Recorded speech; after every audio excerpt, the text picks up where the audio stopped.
he's hurting. That's why he's relying on North Korea now for troops, on recruiting in Africa for troops, on North Korea for ammunition, for the Iranians for drone technology, and the Chinese for other technology.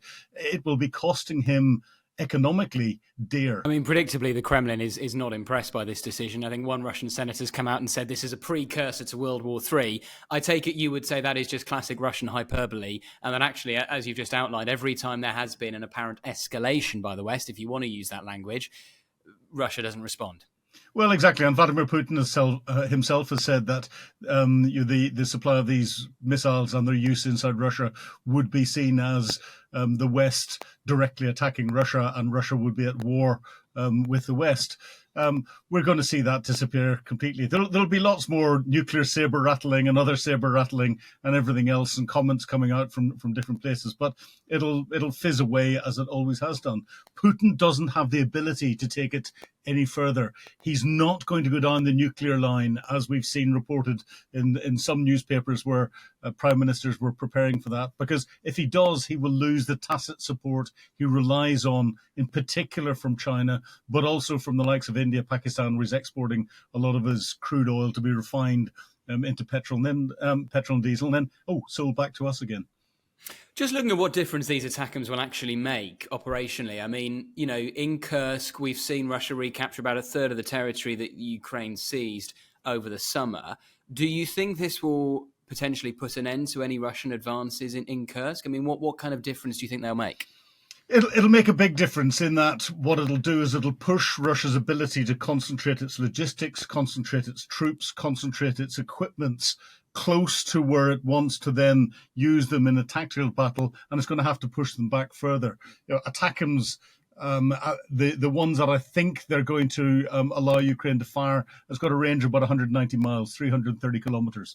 And that's a long distance from a tactical perspective to push back those elements that you're needing to support the close battle. And that will have a major impact on Russia's ability to concentrate its force, and therefore will allow Ukraine to have much more effect with the tactical weapons that it's got. At the moment, the Russians are quite safely concentrating everything very close to where they need to engage it. When there's a problem, they take another force and push it in quite quickly. Now it's going to take them hours and hours. And whilst it's moving down those routes, it's vulnerable as well. So this is quite significant in the support to the tactical battle. At an operational level, it's sending a very clear message to the Russians that the West is continuing to take its gloves off and allow Ukraine to fight freely. How do you think Vladimir Putin will be reacting to this in the Kremlin? Because, for months now, he might have thought he's got away with this and that he won't have these long-range missiles sanctioned by the US, and now it's happened. How do you think he will be feeling in response to this? Well, it's interesting. I saw Putin's body language whenever he was first told about it, and he was shocked. He's been shocked by a number of different things. I think this telephone call that allegedly happened between Trump and Putin, which Putin's team has denied ever happened, resulted in nude pictures of Melania Trump being plastered all over Russian national television. That, from an old spy's perspective, which Putin is sending a threat and a warning back to Trump, saying, if I'm going to do this, then watch out for what will come next. Putin will not be happy that this decision has been made. And it wouldn't surprise me if Trump's team has actually influenced Biden's team under the table to get this decision made now, so that Trump doesn't have to do it, and it leaves him more negotiating room in different things. These sorts of levels of decision are not going to happen in complete isolation, as we're in a transitional period between presidents. The whole thing is fascinating. Putin, I think, is concerned and won't really know where to maneuver. So that's why we'll hear the standard rhetoric starting to come out as he tries to work out what to do. He'll increase his attacks against Ukraine. He'll try and punish them for this, but he's already started that against infrastructure. He'll be hoping that that will have some form of impact. But I think at the moment, he doesn't know where to maneuver, which is good, because that means he doesn't have the initiative. The pace is being dictated by the international community and by the Ukrainians.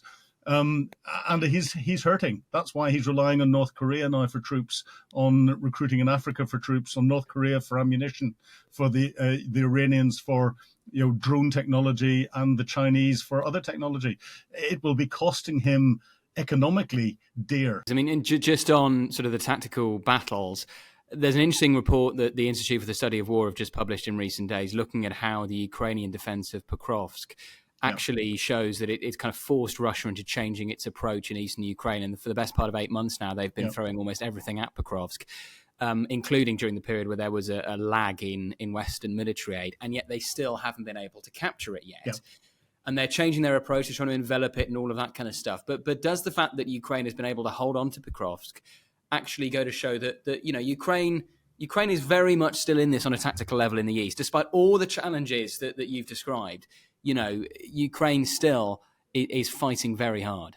Oh, very much so. And if you get into examining each of the tactical battles around the place, you look at what Ukraine managed to do in Bakhmut. It kept Russia fixed on Bakhmut for over a year.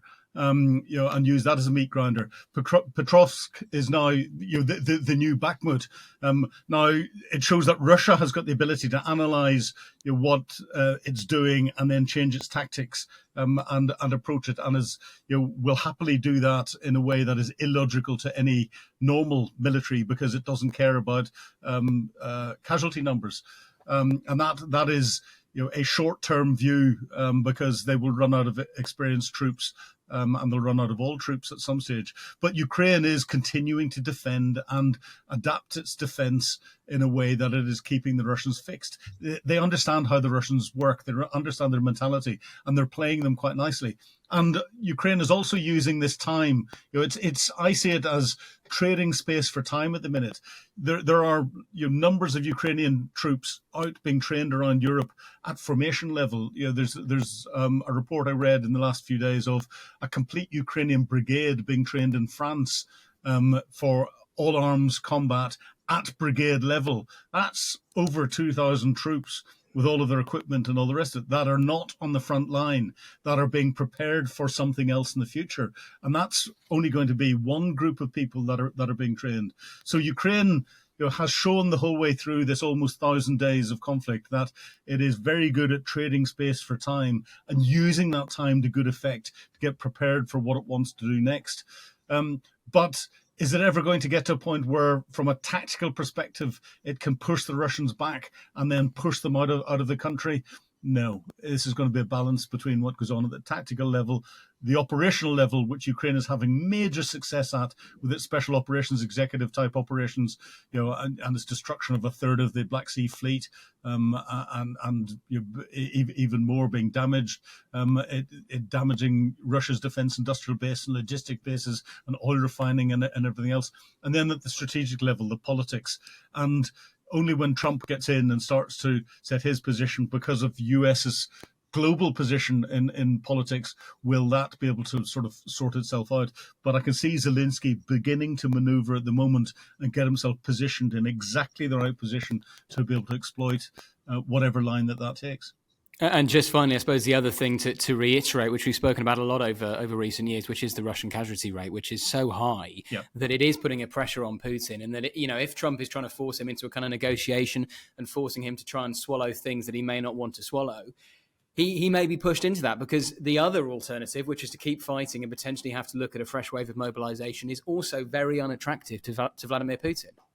It is, but we also have to remember that Putin is living inside, his own little bubble that is not necessarily connected to the outside world, and therefore he's getting fed what he wants to hear.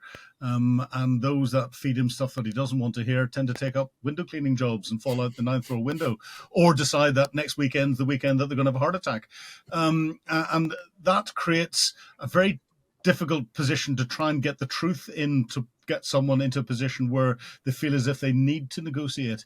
At the moment, he's managed to keep the conflict away from the Muscovites, from those that are the power-based supporters inside Moscow, and is using people from elsewhere. He's now having to recruit heavily using the rump of his Wagner group in Africa to get Africans to come in and provide manpower. He's got North Korea coming in to provide manpower.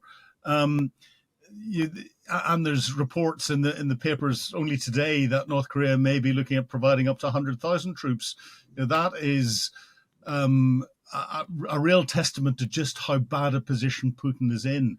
But whether he can be forced to give concessions or not without him losing his position as president of Russia? I don't know. I don't think so. Philip, it's always a pleasure. Thank you so much for joining us again on Frontline. Thank you. Thank you for watching today's episode of Frontline. For early access to our videos, member-only Q&As and live streams, then sign up for a membership via the link in the description. And for the latest news and breaking stories, listen to Times Radio and follow us at thetimes.com.